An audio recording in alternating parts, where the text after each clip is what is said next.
नमस्कार दोस्तों, एक बार फिर स्वागत है आपका मेरे चैनल सच्ची कहानी बाई एसके में। आइए शुरू करते हैं ये कहानी।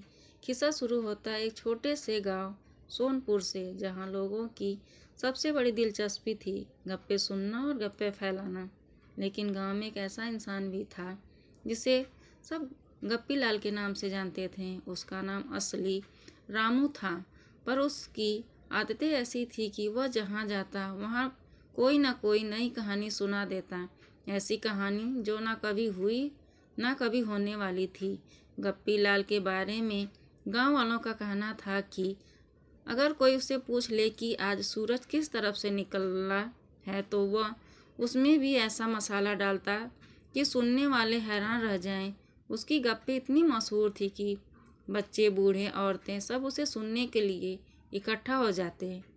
वह भी अपने मज़े से कोई ना कोई नई कहानी सुना शुरू कर देता। कभी कहता कि उसके एक रात आसमान से उतरते देवताओं को देखा, तो कभी कहता कि उसके खेत में खुद भगवान आकर पानी दे गए।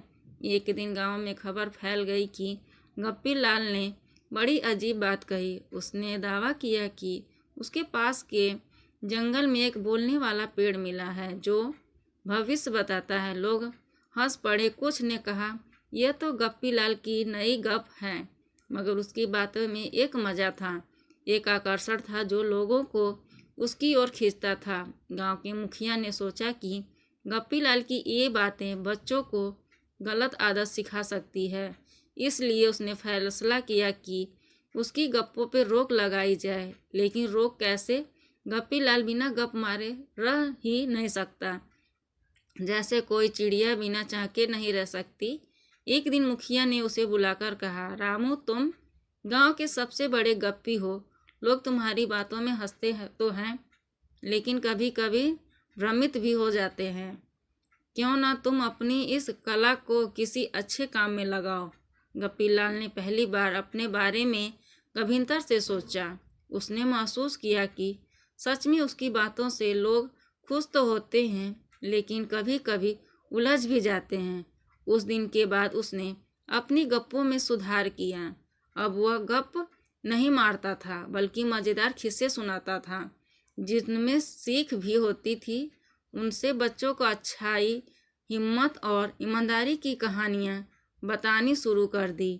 लोग उसे अब भी गप्पी लाल कहते थे, लेकिन अब उस नाम में मजाक नहीं, अपनापन था। धीरे धीरे उसकी कहानियाँ इतनी मशहूर हो गई कि दूसरे गांवों से लोग उसे सुनने आने लगे। रामू ने समझ लिया कि हर कला का सही इस्तेमाल करने पर वह लोगों का भला भी कर सकती है, और इस तरह सोनपुर का सबसे बड़ा गप्पी अब सबसे बड़ा गप्पी बन चुका था। उसकी गप्पों ने भले ही शुरुआत में लोगों का हंसाया हो, लेकिन उसकी कहानियाँ के बाद में लोगों के दिल छू लिया। कहानी की सीख झूठ बोलकर कोई बड़ा नहीं बनता, लेकिन अपनी प्रतिभा का सही उपयोग करके इंसान सबका प्रिय बन सकता है। ऐसे ही मज़ेदार कहानियों में मैं आपके लोगों के लिए लाती रहूँगी।